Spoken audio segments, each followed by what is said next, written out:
گھروں سے نکلے، الہی خیر یہ کیا آفت پڑی؟ جب انہوں نے اصل بات کا پتہ چلایا تو یہ کون سی پھیری پھیر رہے ہیں؟ انہوں نے آؤ دیکھا نہ تاؤ، تینوں بھائیوں کو پکڑ لیا اور وہ لوگ ڈولیاں چھوڑ کر یوں وہاں سے غائب ہوئے جیسے گدھے کے سر سے سینگ۔ گاؤں والوں نے ڈنڈے نکالے اور تینوں کو روئیوں کی طرح ڈھنگ ڈالا۔ وہ خبر لی کہ توبہ ہی توبہ، تینوں بھائیوں نے اپنی بیویوں کی لاش کو وہیں چھوڑا اور روتے پیٹتے سہلاتے لوٹ کے بدو گھر کوئی آئے۔ واقعی کسی کا پکا گھر دے کر اپنا کچا گھر نہیں دینا چاہیے۔ پیچھے سے ان کی بیویوں کو گاؤں والوں نے دفن کیا۔ ادھر کوا چلا ہنس کی چال، اپنی بھی بھول گیا۔ ٹنڈا اپنی نئی نویلی دلہن کے ساتھ ہنسی خوشی زندگی بسر کر رہا تھا۔ بس تھوڑے روپے پیسے کی کمی تھی۔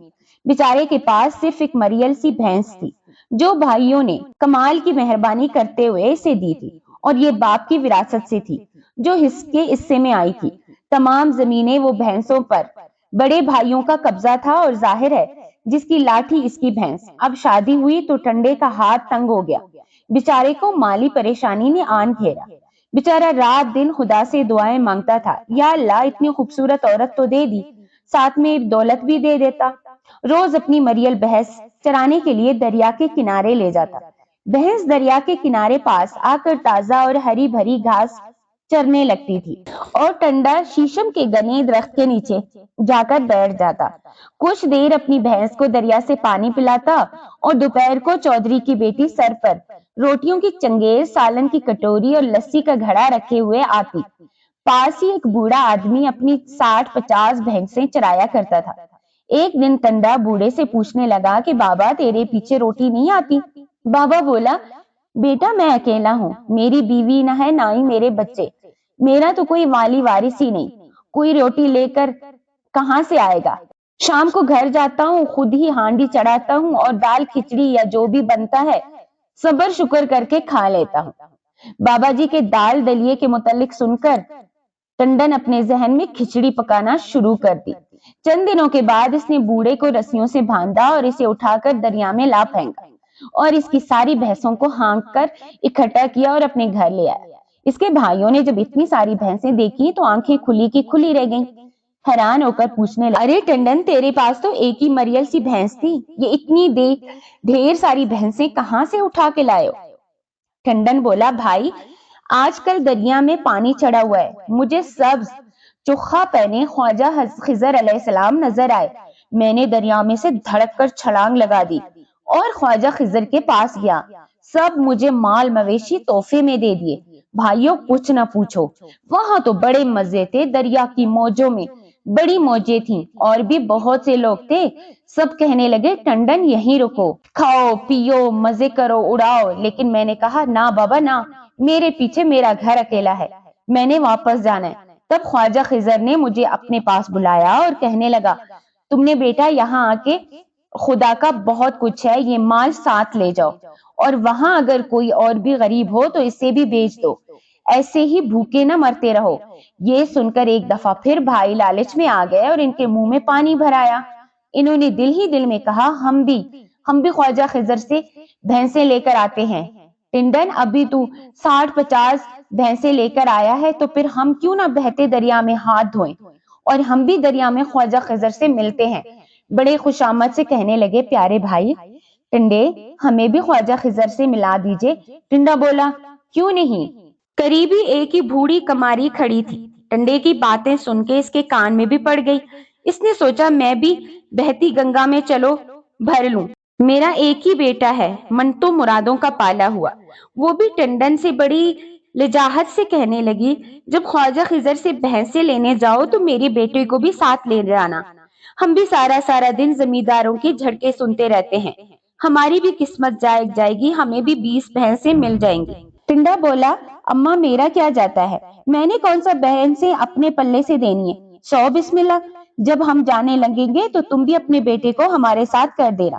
پھر وہ ان سے کہنے لگا، خواجہ خضر سے ملنے دریا پر جائیں گے، اور ہاں اپنے ساتھ کافی رسے بھی ضرور لیتے جانا، ظاہر ہے اتنی بھینسیں ہم رسوں کے بغیر کیسے دریا سے کھینچ کر کنارے تک لائیں گے۔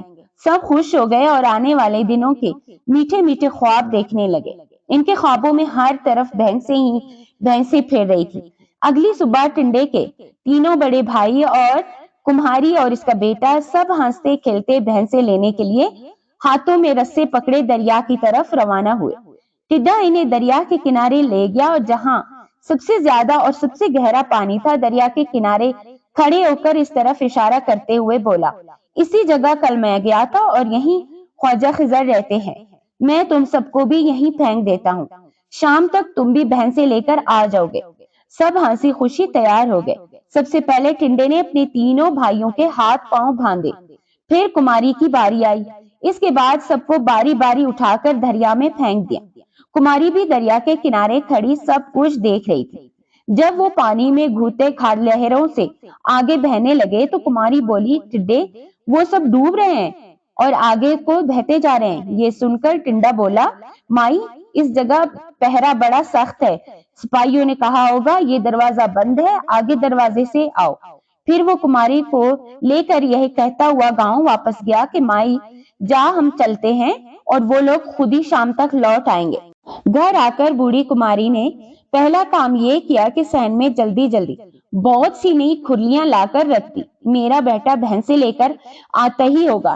شام ہو گئی مگر کمار اور ٹڈے کے تینوں بھائی واپس نہ آئے۔